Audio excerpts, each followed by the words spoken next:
All right, at this time, we're going to take a look at Luther's Small Catechism on the commandments. And I think an appropriate way to start, and you can take a look at any chief part as you see fit.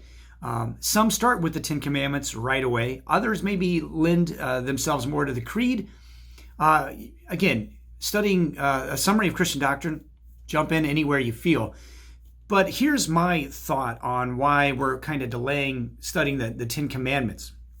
The nature of the Ten Commandments, as we'll find here, was given in the time, at least written down in the time of Moses, after God had rescued the people from slavery. So we see a God of grace and rescue, a Redeemer. We see truths of the first, second, third articles of the Apostle Creed shining forth, concrete examples, which inspires people to return thoughts to the law, which at first would condemn them. But now being set free, we see that we're released from the pressures of the law, and we return to the law so that we might freely give our lives thankfully as a thank offering to the Lord. So the commandments were given through Moses as a guide for a people who had already been saved. Recognizing the truths of the first, second, third articles of the Apostles' Creed, we recognize we're a saved people too. So our desire in looking at the commandments will be one of pure and free motivation out of love for the gospel to set our thoughts on how we might live out God's desire for us.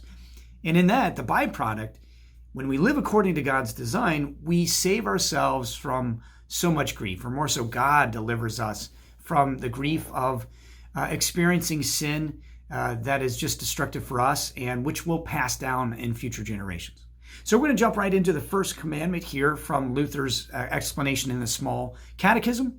The first commandment, you shall have no other gods.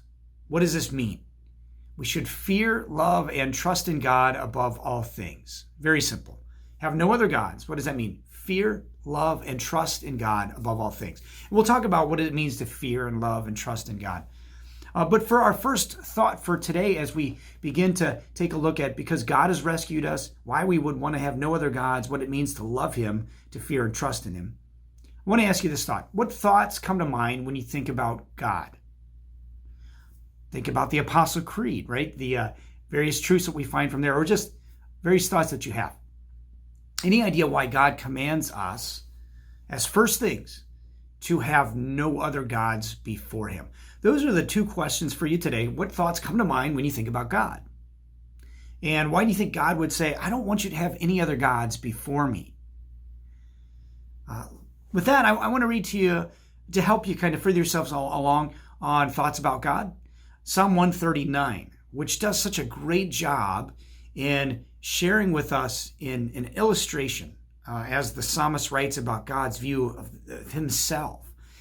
Shares with us so many different characteristics about God, His attributes, if you will.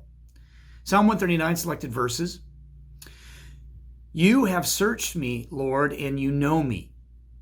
Before a word is on my tongue, you, Lord, know it completely. Where can I go from your spirit? Where can I flee from your presence? You created my inmost being. You knit me together in my mother's womb. I praise you because I am fearfully and wonderfully made. Your works are wonderful. I know that full well. All the days ordained for me were written in your book before one of them came to be. How precious to me are your thoughts, God. How vast is the sum of them. Were I to count them, they would outnumber the grains of sand. So just think about all the different characteristics and feel free to kind of play this back. As verse by verse, we're really going through different things like God's eternal nature, His omnipresence, His omniscience, His omnipotence, all these classical theological terms. To kind of talk about that again, His eternal nature, how He has no beginning, no end, how He knows all things, omniscience, how He is all-powerful, omnipotence, how He's everywhere present, omnipresence. Think about all the characteristics of God that you note there, and there's some that are also implied. You talk about His grace, His holiness, and so on and so forth. And then, again, answer that question. Why do you think, then, God would not want to have you bow down before any other God? but solely seek him out as first, to love and trust and fear him above all things. Blessings on your discussion today. We'll further ourselves along in this first installment with the first commandment.